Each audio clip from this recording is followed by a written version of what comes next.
আজি প্ৰথম আৰম্ভণি হৈছে আমাৰ শ্ৰদ্ধাৰ মহাধিবক্তা আহিছিলে আজি দেৱজিৎ শইকীয়া মহোদয় তেওঁ আৰম্ভ কৰিছে যিহেতু দুগৰাকীমান আমাৰ ডিফেন্স লয়াৰে প্ৰশ্ন উত্থাপন কৰিছিলে যে চেণ্ট্ৰেল গভৰ্ণমেণ্টে কেনেকৈ পাৰ্মিশ্যন দিব পাৰে আমাৰ যিহেতু ছিংগাপুৰত ঘটনাটো সংঘটিত হৈছিলে আৰু আমাৰ অসমত কেনেদৰে মানে বিচাৰ হ'ব পাৰে কিন্তু সেইটো যে চেংচন চেণ্ট্ৰেল গভৰ্ণমেণ্টে কেনেদৰে কৰিছে আৰু কি কাৰণে কাৰণ গুৱাহাটীতে গোটেই কনস্পিৰেচিৰ ষড়যন্ত্ৰটো সূত্ৰপাত হৈছিলে গতিকে ইয়াত হোৱাটোৱে সম্পূৰ্ণ শুদ্ধ সেই কথাখিনি তেওঁ আৰম্ভণি কৰি গোটেই কথাখিনি তেওঁ আদালতত উপস্থাপন কৰিলে তাৰপিছত আমাৰ যিসকল প্ৰজিকিউশ্যন কামাৰ ছাৰে গোটেইখিনি কথা ক'লে যে আমাৰ সিদ্ধাৰ্থৰ 6টা একাউণ্ট এটাচমেণ্টৰ কথা লৈ পেলাই সেই কথাখিনি গোটেইখিনি বিশদভাৱে বিৱৰণ দিলে কেনেদৰে মানি লণ্ডাৰিং হৈছিলে কেনেকুৱাকৈ টকা পইচাৰ লেনদেনৰ ক্ষেত্ৰত বহুত ব্যভিচাৰ হৈছিলে সেই কথাবোৰ জুবিনৰ ক্ষেত্ৰত কিমানখিনি অন্যায় কৰা হৈছিলে সেই গোটেই কথাবোৰ বিশদভাৱে কৰা হ'ল আৰু ডিফেন্স লয়াৰো তাৰ ওপৰত কিছুমান তেওঁ নিজৰ ফালৰ পৰা কিছুমান যুক্তি দাঙি ধৰিছিলে কিন্তু সেই গোটেই কথাখিনি আজি কি বুলি ক'ম এইখিনি চাৰ্জ হিয়াৰিং এইখিনি আজি হৈ গ'ল সম্পূৰ্ণ আৰু 29 তাৰিখে তাৰ অৰ্ডাৰটো ওলাব আৰু তাৰোপৰি আৰু 20 তাৰিখে আমাৰ নেক্সট ডেট দিছে 20 তাৰিখে আহিব লাগিব আমি পৰিয়ালৰ ফালৰ পৰা ইতিমধ্যে সংবাদ মাধ্যমত লিখিছোঁ ভণ্টিও আজি লিখিছে মই যিহেতু দিনটো আজি আদালততে আছিলোঁ তথাপিতো মই তাৰ পৰাই এটা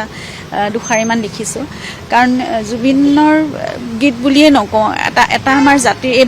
বিহুৰ সময়টোত যিখিনি মঞ্চত অনুষ্ঠান হয়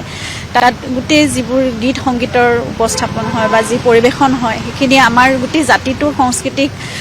দাঙি ধৰে আচলতে উপস্থাপন কৰা হয় গতিকে সকলো ক্ষেত্ৰত আৰু বিশেষকৈ এতিয়া জুবিনৰ গীতবোৰ সকলোৱে খুব মৰম শ্ৰদ্ধাৰে খুব আন্তৰিকতাৰে পৰিৱেশন কৰিছে গতিকে সেইখিনিত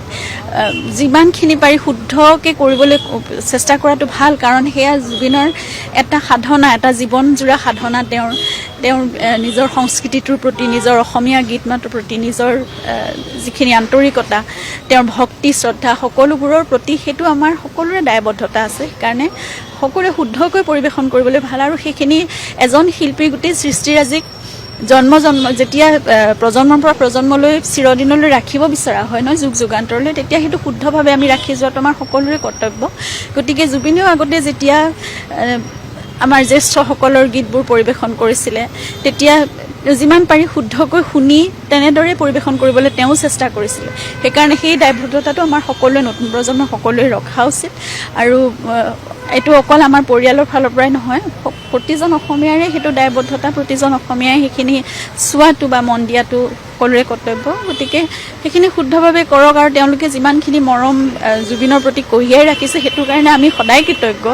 আৰু তেনেদৰে সাধনাৰ চৰ্চা হৈ থাকিলেহে জুবিন সদায় জীয়াই থাকিব সকলোৰে মাজত সেইখিনি হৈ থাকক যিমান প্ৰচাৰ প্ৰসাৰ হ'ব যিমান চৰ্চা হ'ব তাৰ প্ৰতি আমি সেইটোৱে প্ৰাৰ্থনা কৰোঁ কিন্তু শুদ্ধভাৱে হওক আৰু প্ৰতিটো গীতে অকল জুবিনৰ গীতৰ কথাই নহয় মহাপুৰুষ দুজনাৰ গীতো যদি পৰিৱেশন কৰিছে